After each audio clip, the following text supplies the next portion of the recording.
What is the most frightening thing that you could think of? There is actually a unanimously correct response. By going into the darkest and most horrific part of the brain, could one finally understand what certain fear causes the body to go into hyperdrive and activate the fight or flight response. Any living being is ultimately condemned to choose fear or curiosity at this one simple piece of knowledge: the unknown. This is why people are afraid of the dark, of monsters, of heights. The thrill is unknown to them. Their body isn't prepared to explain what lays ahead. The logs you are about to see have recently been re-released to the public for a few weeks in hopes of finding new leads. As yet to be explained what exactly happened to Daniel Smith.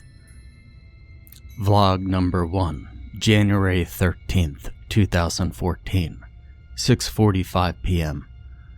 Hello, my name is Daniel Smith. I decided to start making a video journal of my life and upload it here to YouTube. I've started to wonder what would happen after I'm gone. Would anybody miss me? The real me? My friends and I never really kept in touch after my freshman year of college, and Zach is the only one I really keep in contact with nowadays. After the incident, I haven't told anyone what really happened to me. Not even him. Possibly by getting this story off my chest after holding it in for 3 years would help with the night terrors that keep happening. I have literally tried everything, so I'll do my best to explain. Daniel, it's time for dinner. I gotta cut this one short. Daniel leaves the screen, forgetting to turn off the webcam, leaving it in total darkness. Seconds later, his face immediately pops back on screen. How do you even cut this thing off? Is it this one? No, here we go. There's a screen tear and the screen goes to black. The voice heard calling Daniel is his mother. Vlog number 2, January 15th, 2014, 8:37 p.m. Alright, so I intended to finish my last vlog yesterday, but things came up. Anyways, let me try to explain how this all started.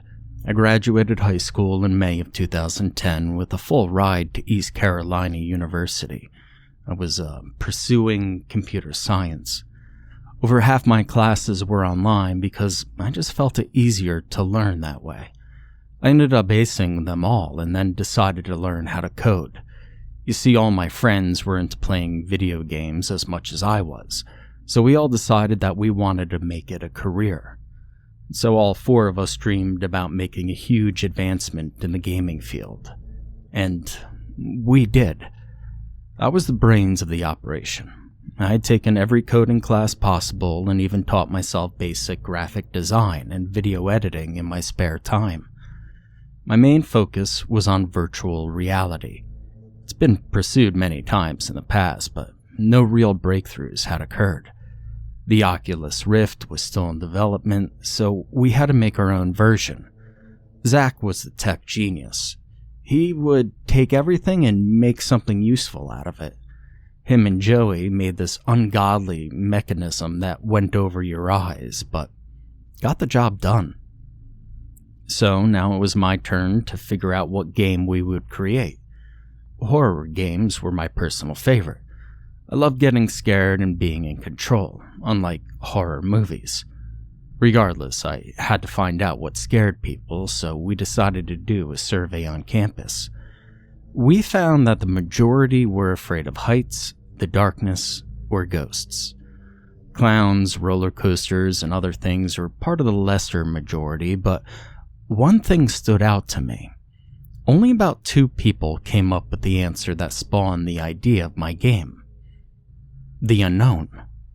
After some hard thinking, I realized that the unknown really frightened everyone. All the answers I got fell under that category. They don't know what lurks in the darkness, what a ghost is capable of doing to them, or even how to react during a roller coaster ride. When you are in control, you're scared. Knowing that something else can break through the barriers of your mind and take control of your feelings is the most disturbing thought that you can have. Daniel stares blankly at the screen for about 40 seconds without moving. The video appears to be paused until we notice his chest moving as he breathes. He eventually blinks his eyes and looks away before he speaks again. I'll tell you more later. I'm kind of feeling tired right now. The audio becomes distorted when Daniel says this. It seems to play over itself twice, with the second voice being a few octaves lower than his normal voice. Vlog number 3, January 18th, 2014, 9:48 p.m.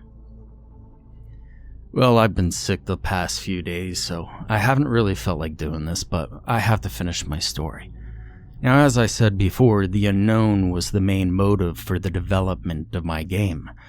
I decided to make the prototype as a maze for players to walk through.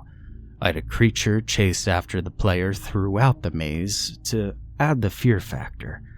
Now, sounds would distort throughout to give the player a sense of excitement. And the farther you got into the maze, the more the sounds would disturb you. I took the idea from the popular game Slender, where you find pages in a dark forest. The more pages you find, the more noises would play, adding to the creepy ambiance. Anything from a distant scream of a girl to the sound of your own heartbeat would be heard through the player's headphones. Well, after long hours of coding and researching, the prototype was ready. David was the first to test it. Daniel looks down for a few seconds and then looks back up before speaking again. You know, our minds are made to know everything we sense, no matter what it takes. But when the mind has used up all resources to explain certain pieces of information, all hell breaks loose. The body produces adrenaline, causing you to run faster, farther, sweat, and breathe heavier. Our minds use all the energy that is supposed to explain the piece of information and injects it into all our muscles to get away, or to face the abomination.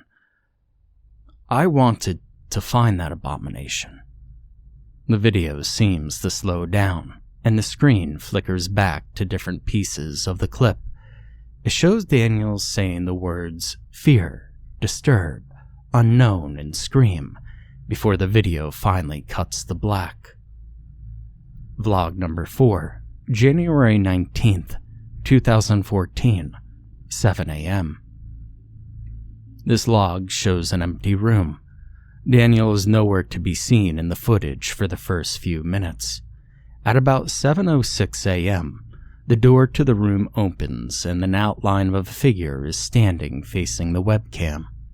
The figure stands, unmoving, for 2 full hours before the door is slammed shut by an unknown force. The screen then goes to black. Vlog number 5, January 19th, 2014, 3:15 p.m. So I reviewed the footage from last night and I'm not really sure what had happened. I think my computer overheated, causing the recording software to mess up. Anyways, the tests went pretty normal for a while. All 4 of us tried it out and loved it. David couldn't get enough of it. He was the first to suggest we get more people around campus to try it out, to give us suggestions on how to improve it. We all agreed. After having dozens of kids try it out, I got to work on the suggestions.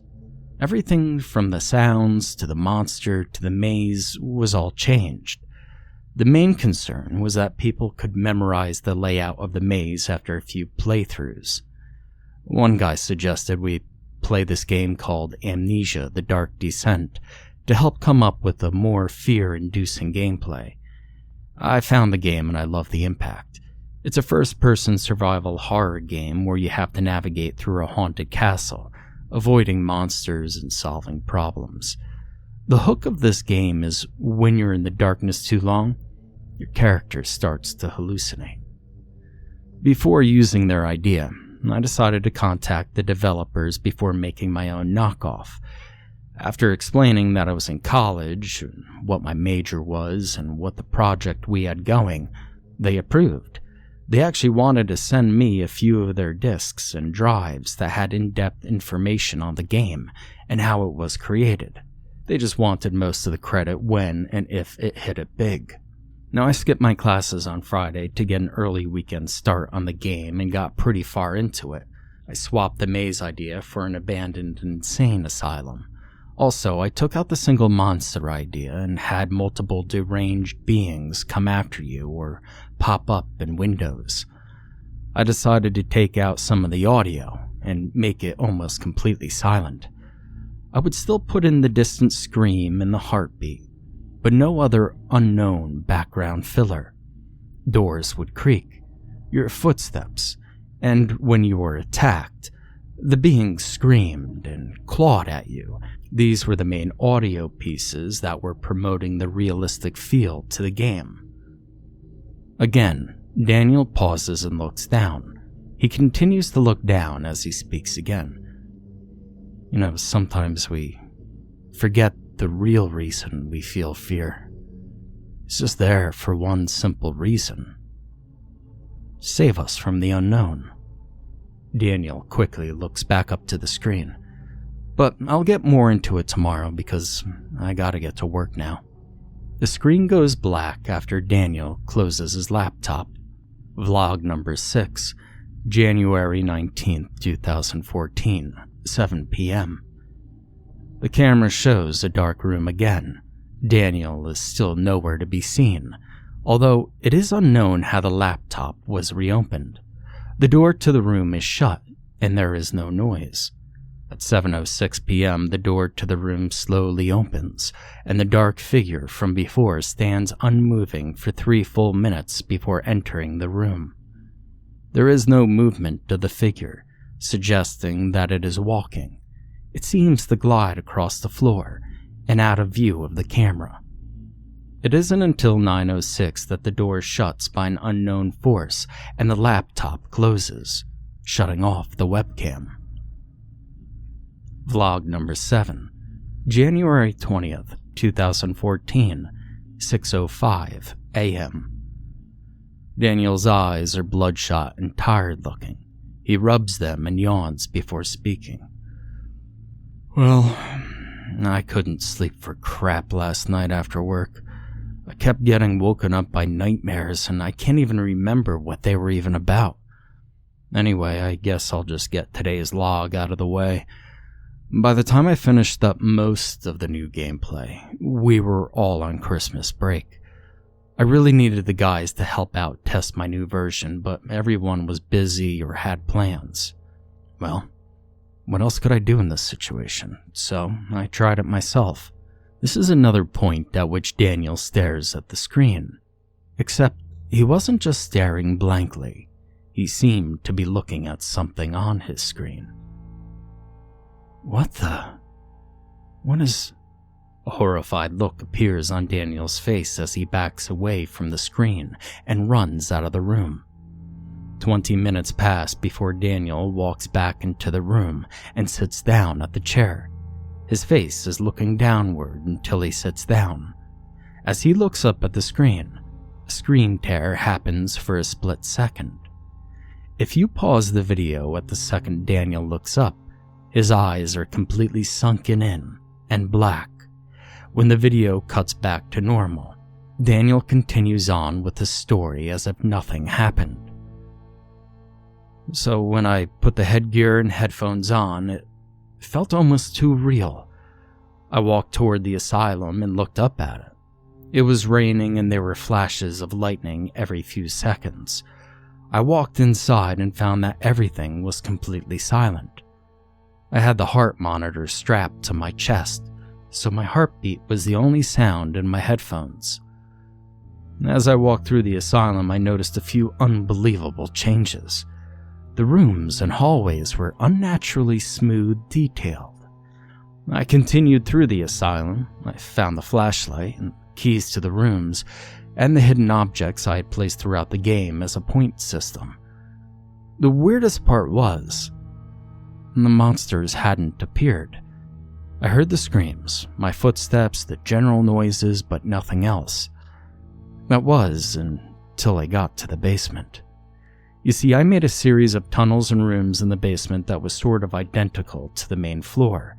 It was darker and I made the footsteps sound different, but there were other sounds as well. I could hear an extremely light scratching sound on the concrete walls if I would stand still. Sometimes, I would hear low whispering right in my ear and maniacal laughter far into the distance. This disturbed me. I made every fiber of this game and had no recollection of putting those in there. When I found most of the objects, I came to one final room. I also had no memory of making this either. It contained a tall wooden door with a giant lock on it, but no windows or even a handle. After constant searching, I found a black key that I'd never seen before. I was still baffled at all of this, but I wanted to see this to the end, and with no explanation of the key, I returned to the door and tried it. After a long wait and complete silence, I figured the game had just crashed on me, and right before I removed the headgear, I heard a creaking sound. As I looked up through the headgear once more, I found that the door was wide open. In the game, I made it so the flashlight would have a dwindling energy supply. One of the things you have to find are batteries scattered throughout the asylum. You could also find matches to help you give a short supply of light, until you can hopefully find some spare batteries. Well, I was out of batteries, and I had 3 matches left. Daniel's face turns horrified, but when I struck the match, it just blew out as soon as they looked up at me. The eyes. They were everywhere, just dozens of eyes. As soon as the video hits 7:06 a.m., Daniel abruptly quiets and then starts sobbing and looks off screen to the right. "I'm sorry, okay? I didn't know I would let it out. He made..." The video turns black and ends. Vlog number 8, January 23rd, 2014, 11:02 p.m. Daniel is seen standing in the middle of the room with his back turned to the screen. He's completely nude except for a bag covering his head. His arms are outstretched, and he has 3 gashes on his back. A deep whispering sound is the only thing you hear from the video. Daniel stays silent, standing in this position until 11:59 p.m. The video ends at 12 a.m. the next morning. Upon further investigation of this clip, the audio was increased intensely. The deep voice seems to repeat the phrase, "He comes," throughout the video. Vlog number 9, February 6, 2014, 3:13 p.m.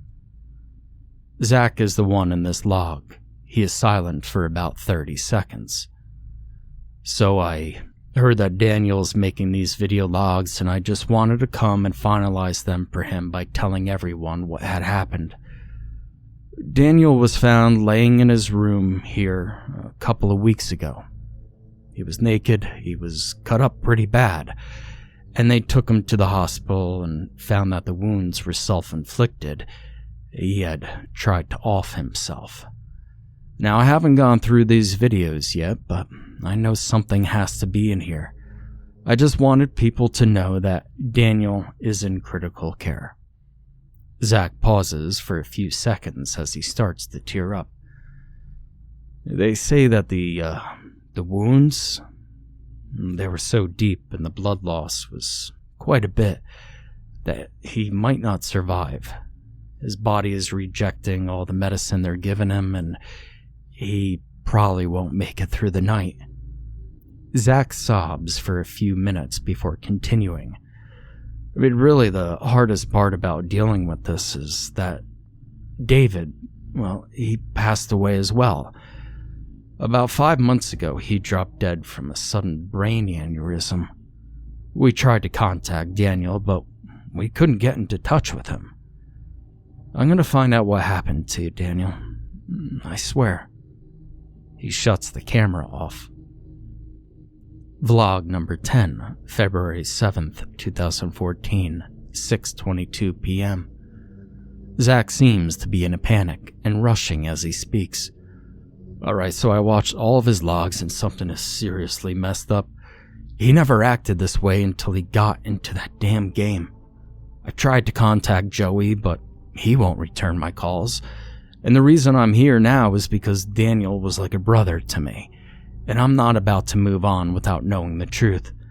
Something happened when he played that game, and I have to find out what. I don't know what he saw or what he even found, but I feel like it's connected to his death. I need to find it and that headset." Zach gets up and rushes around the room. After 11 minutes, he finds the headset in the top of the closet and the game in a locked drawer. He seems to forget that the webcam is still on, as we assume he starts up the game. He puts on the headset and headphones and immediately starts to scream. The webcam audio is muted, but Zach seems to be terrified and rips off the headset. As soon as he takes it off, the lights go out and the video cuts off. Vlog number 11, February 7th, 2014, 7:05 p.m. The room is barely visible through the darkness and Zach isn't in sight. At 7:06 p.m., the door to the room slowly opens, revealing the silhouette of a young man in what seems to be a hospital gown. After about 30 seconds, the figure slowly walks over toward the bed as the room becomes flooded with light. Daniel is now visible, and he stands motionless facing the bed. As he leans over, bloodstains become visible on the back of his gown and grow larger as the minutes pass. On the bed, mangled to a point of almost no recognition, is Zach's body. The blue and white shirt is the only indication of him. Daniel starts laughing maniacally. His body starts to contort unnaturally. His bones start breaking. He leans back and walks on his hands and feet towards the screen. His eyes are pitch black and his mouth is in a devilish grin. He laughs for a few seconds before the deep voice erupts from his mouth and says only 2 words. "He's here." These videos have been investigated to the bone with no real explanation to what exactly happened. The only facts that have been recovered from the crime scene are as follows. 1. Daniel apparently used coding and files from the information sent to him by the creators of Amnesia, The Dark Descent, within the game that he created. 2. Daniel's mother has been put into a mental hospital after a sudden attempt to suicide regarding her son's passing. 3. Zach's body had multiple gashes similar to the ones seen on Daniel's back. And 4. Daniel's whereabouts are still unknown.